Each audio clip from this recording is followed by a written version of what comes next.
Hello, welcome back to Catholic Reboot. I wanted to start April as the month of beginning with the discussion of saints, and I kind of got a little behind, and so what I'm going to do is I'm going to actually do a catch-up, and going forward what I'll do is I'll just accumulate all the feast days for a week, and then provide all the information on those saints for that week. But since the beginning of April I missed quite a few, I'm going to do two parts to this. This first part we're going to talk about St. Francis, St. Isidore, St. Vincent, and St. Leo the Great. Now, since I already did a separate episode on St. Leo, I'm just going to mention the actual feast day, and then if you want you can go back and see the episode I did on him. Now, what we should do as Catholics, with all the craziness that's going on in our world, what we have to remember is there's really nothing new under the sun, right? All throughout church history, the church and the great saints and great popes had to deal with the secular world and how that was influencing the people of that time. So if you ever want to just exhale with the nuttiness that we're going through, doing a deep dive into the saints' lives is a great thing. The other thing that you'll find is that if you're a student of history, it's kind of cool because you'll see in the saints' lives those things that were going on at the same time. Like in the episode I did on St. Leo the Great, you'll see Attila the Hun entering the picture, right? These first four saints that I'm going to talk about, you'll see how they actually came across other saints at the time, right? And I'll explain that as we go. But it's good for you as Catholics to go back, learn your saints, and become a student of their lives, right? So the great thing about learning the lives of the saints is they basically pushed away the world that wasn't leading them either to the deposit of their faith or the salvation of their soul. And I think today that's in great need. Okay, so excuse the long prelude. All right, so let's start with April 2nd, which is the feast date of St. Francis of Paola. We all love St. Francis because he was Cappadocia Calabrese, right? He was born in 1416 and died in 1507. Great part of our church history, right? Now, at the age of 15, St. Francis left his home. It was called Paola, P-A-U-L-A, Paola, in Calabria, Italy, to live as a hermit in a cave, right, on the sea coast. Now, this is at 15. He already had his head together, right? So, at that time, he was already starting to gather disciples around him. And in 1436, so he would have been 20 years old at that time, he founded the Order of the Minimums, okay? And he picked that name Minimum because he wanted to consider them the least of all the monastic orders. So it was a sign of humility, right? Now, what they observed was almost a perpetual Lent, right? They never touched meat. Fish, eggs, or milk. Francis himself made the rock, or a rock, his bed, and his best garment was a hair shirt, right? And that was always a sign of penance when they would wear a hair shirt because it was uncomfortable.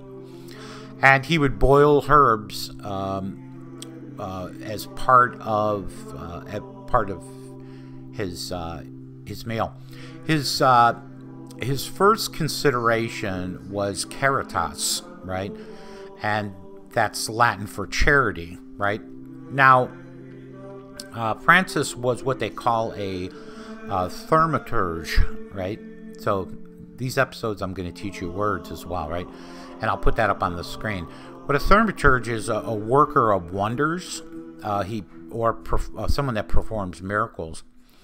And he was already known for these, what they call unceasing wonders at the time, right?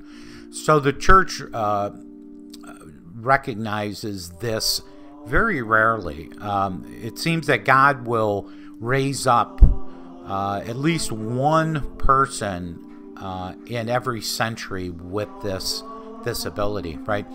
Now, he was known to be able to cure the sick, raise the dead, divert plagues, expel evil spirits or exorcise demons, and especially bringing sinners back to the faith through penance, right? Now, at that time, and every great saint always has someone in opposition, right?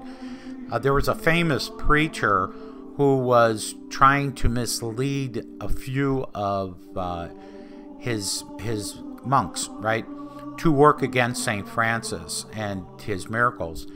So St. Francis took notice of it. I mean, he'd been a fool not to have seen it going on. And he just had no reason to deal with this preacher, right? And so the preacher was getting a little ticked off, right, because he wasn't able to successfully steer Francis's believers away from him.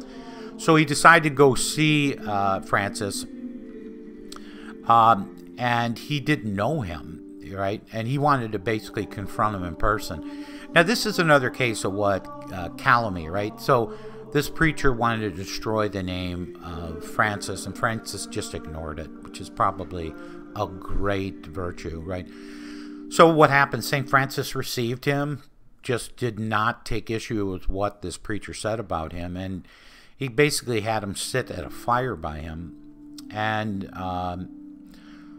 listening to this preacher tell of all these frauds that he was stating about Francis, he then just reached in to the glowing embers of the fire and basically showed this preacher that he wasn't being hurt by the fire, right?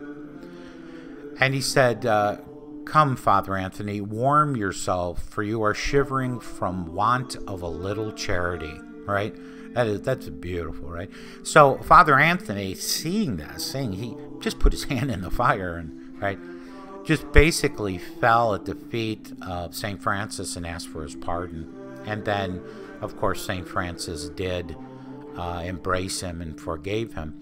Now, this preacher became what they call panegyrist. I'll put that name on the screen as well. And that's someone that becomes a great orator or delivers great eulogies and actually attain great perfection. So it shows you how Francis was able to turn him around. Now, they say that King Ferdinand of Naples, who was considered somewhat avarice, right? He was always into the money, had offered Francis a gift of money for a convent. And Francis told him, he handed it back to him and said, "Give this to your oppressed subjects, because they have heavy hearts." And as he was giving it back to King Ferdinand, blood flowed from the coins, right? So this basically was a sign of demonstrating that King Ferdinand's avarice was probably one of his great sins, right?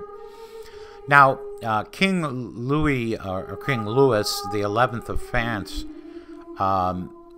was concerned about his impending death. He knew death was soon to come, so he sent for Francis and asked him to ward off any foes, right, who may advance against the king's fortress, right? And so Francis, being somewhat obedient to the King of France, went to the Pope, and he was basically trying to prepare the Pope, I meant the King. He had actually gone at the Pope's command. So the King had requested him And I think Francis was a little reluctant, but the Pope commanded him. I didn't mean to confuse that. So Francis goes, and he goes to prepare the king for a pious death, right? So when he comes into the king's court, he is handed what they say is a seasoned fish that the king had prepared as his dinner. It was considered an honor, this type of fish. And Francis took it and threw it into a pool. Now, the fish wasn't raw, it was already prepared and cooked. And when he threw it into the pool, it swam away.